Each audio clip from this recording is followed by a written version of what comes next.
이른바 성완종 리스트와 관련해 특별수사팀은 당시 성전 회장의 동선을 복원하면서 퍼즐 맞추기에 주력하고 있습니다. 압수물 분석이 막바지로 가고 있는 가운데 다음 주부터는 핵심 인물들에 대한 소환도 본격적으로 진행될 것으로 보입니다. 네, 취재기자 연결합니다. 조임정 기자.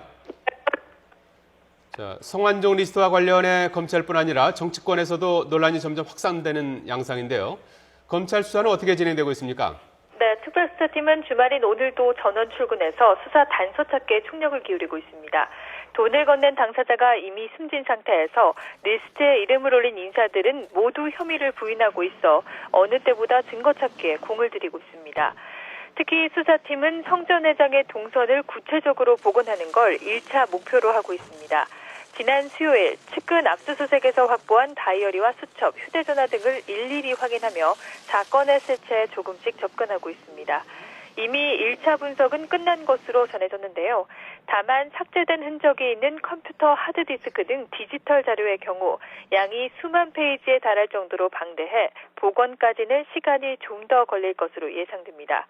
검찰 관계자는 핵심 증인의 진술이 없는 상태에서 여러 사람이 각자 다른 취지의 주장을 하고 있어 물증을 통해 과거 특정 시점의 상황을 복원해야 하는 상황이라고 설명했습니다.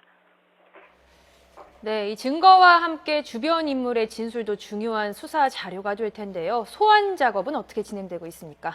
네, 본격적인 소환은 다음 주부터 진행될 것으로 예상됩니다. 우선 수사팀은 홍준표 경남지사에게 돈을 건넬 당시 전달책으로 지목된 윤모 씨를 조만간 불러 조사할 계획입니다. 성전 회장은 숨지기 전 윤모 씨가 입원한 병원을 찾아가 홍 지사 측에게 돈을 건넨 게 맞는지 재차 확인한 것으로 전해졌는데요. 윤 씨는 배달 사고를 일으키지는 않았다고 주장한 것으로 알려졌습니다. 수사팀은 홍 지사에 대한 소환도 서두를 계획인데요. 홍 지사 측은 수사팀과 출석 날짜를 조율하고 있는데 다음 주 후반에 나올 가능성이 높은 것으로 파악됐습니다. 이와 더불어 수사팀은 경남기업 관계자들에 대한 조사를 꾸준히 진행하고 있는데요.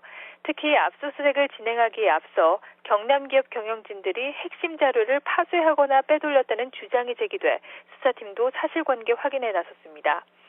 빼돌린 자료 안에 이른바 뇌물 리스트가 포함됐다는 의혹도 제기된 만큼 회사 관계자들을 상대로 집중 추궁할 것으로 보입니다.